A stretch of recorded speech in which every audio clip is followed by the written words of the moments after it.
How's it going, everyone? Nate Rathman with Spiritual Stewardship here to talk today about tips and tricks for reconnecting to spirit or resetting yourself when you're having a bad day or things just aren't quite going your way. You feel like maybe you're really in alignment or in the flow, and all of a sudden life happens as it does, and you find yourself in kind of a reactive moment, or you slide right back into a familiar pattern or groove of responding to something when you feel stressed.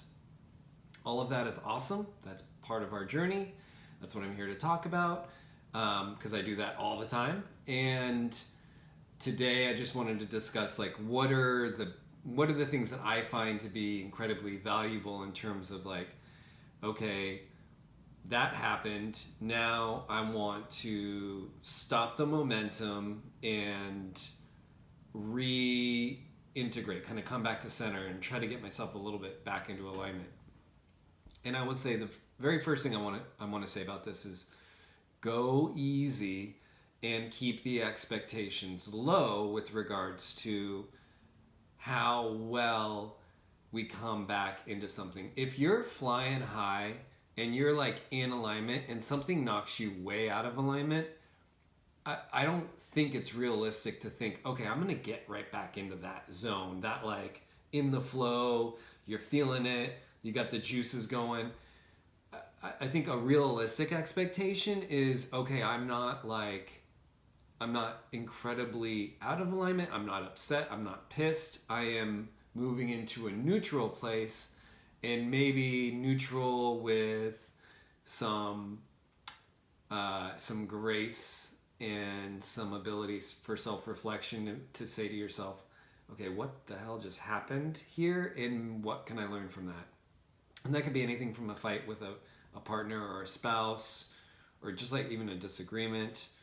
Could be something random, like getting cut off by a car, something with kids, anything. It could be anything that pulls us out of that zone, because we're not really meant to be always there.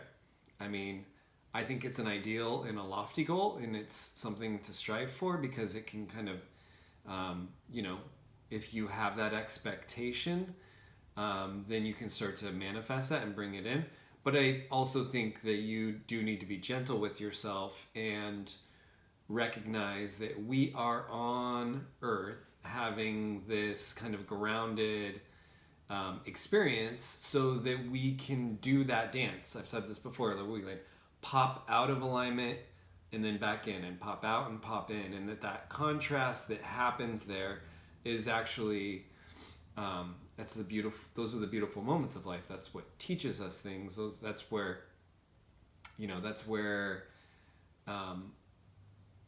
we can find the beauty. Without rain, you don't get a rainbow. That kind of idea. Okay.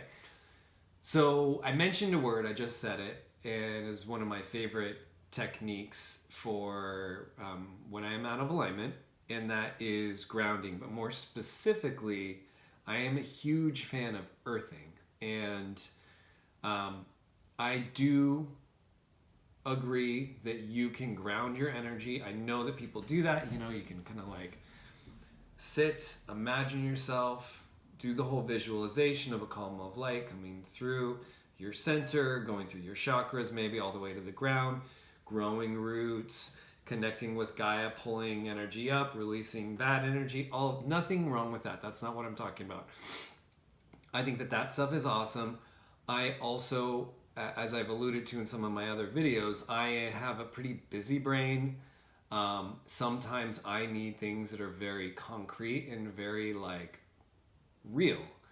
And I have found that earthing is a very concrete, real, kind of high contrast way to get yourself really centered. So what that looks like for me, and I live now in upstate New York, so I do this in inclement weather as well. I will take my shoes off and I will go outside and stand on the earth for a minimum of 30 seconds. And many times I'm shooting for more 6 to 8 minutes.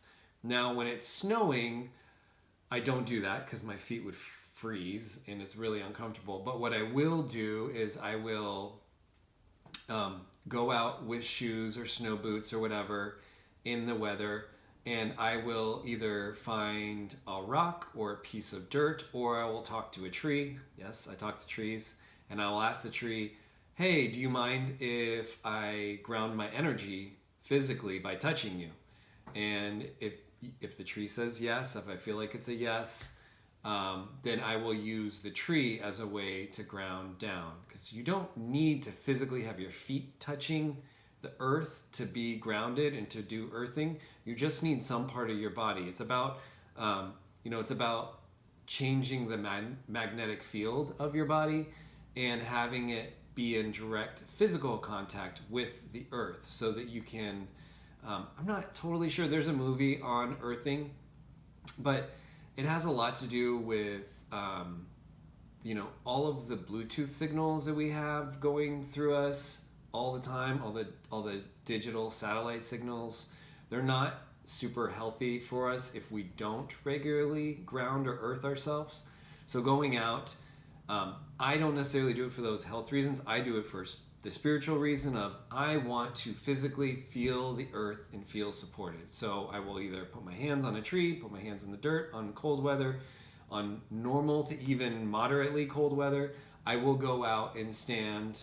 Everything else on me is warm. I will go out and stand barefoot on the grass next to a tree, wherever. If you stand on pine needles, I've found that that's much easier to tolerate than just frozen grass, which is really painful, because pine needles are nice and soft. And often at the base of a tree, there isn't any snow, so you can find dirt and or pine needles to ground or earth yourself. That's one tip. The other tip, which is kind of a more elaborate version of this, but also is incredibly helpful, is to get yourself out on a walk. A 10-minute walk. If you have a big backyard, you can even just walk around your backyard. I am going to be talking about things that work for me, and what works for me tend to be physical things. So walking is important because, if I'm doing the earthing, I will stand still and either be in a meditative state or kind of a contemplative state.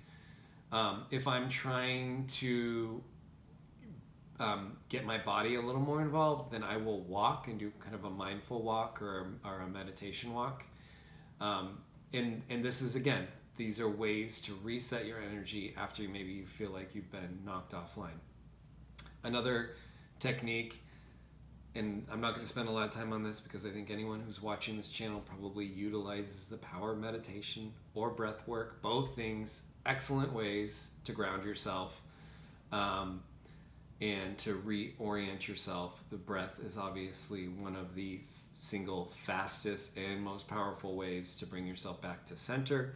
I still feel sometimes that breath work, I guess I'm just a dramatic person, or I need big stimuli, but sometimes breath work isn't enough. Or I need to do dramatic breath work, like Wim Hof breathing, or like Tumo breathing, like really fast in and out, or a lion's breath with like lots of activation, just to kind of get a state change. So meditation, breath work, earthing yourself, or taking yourself on a nature walk. Another fabulous tool that I'll spend a little more time on because I use it a lot and I love it is tapping. So there are so many videos on YouTube for tapping. I particularly like Brad Yates. He's awesome. He's got a ton of tapping, not only on tapping for negative things, like things that are going wrong.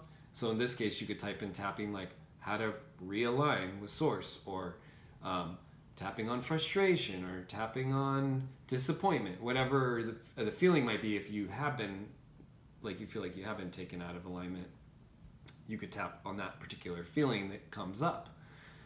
But the reason that I like Brad Yates is that he also does a lot of kind of like law of attraction based tapping, where you can tap on positive things as well as negative things.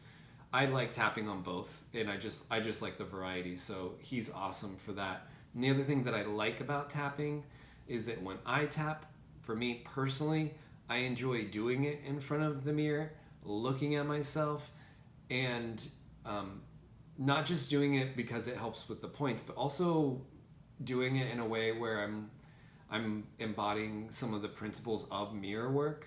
You know, that's Louise Hay. This is like one of our foundational self-help tools, which is mirror work, which is like gazing lovingly into your eye as you're saying affirmations. And in this case, I'm gazing into my eyes and I'm doing tapping, and I'm tapping to bring myself back into alignment. I'm releasing the frustration or the disappointment about falling out of alignment. And then as I'm tapping, the narrative is pulling me back into alignment. That's a fantastic way that I have found to get myself back into alignment. And then my last thing that I really like to do, and I would suggest that this happens maybe after you have gotten yourself, you've taken the edge off of maybe the disappointment or the frustration, and you're like, okay, I'm feeling better. Like, I'm kind of back in my groove. I'm not quite there, but I'm close. When I'm in that place, one of the things I would like to do is to pull a tarot or an oracle card or an angel card, whatever you have, if you're into that. I love doing that. And a little bit of reflective journaling. And I'm thinking like maybe 10 minutes of stuff here. But it's like pull a card, look at the card, get your reading off of it intuitively first. I like to ask, like, should I actually read the deck? Like, I check in with myself. Okay, I'll read the oracle. I'll read the guidebook. And then I let that sit, and then I'll take out the notebook and just do a little journaling on it where I talk about the whole process. Talk about the process of not being in alignment early in the day and how good that felt, and then you got knocked out, and now I'm pulling myself back in. And I'm reflecting on that process, and I'm maybe using the lens of the card that I pulled to help illuminate some of the aspects of that whole process of the popping out and coming back into alignment. Because this really is a dance, and it doesn't have to be an unenjoyable process.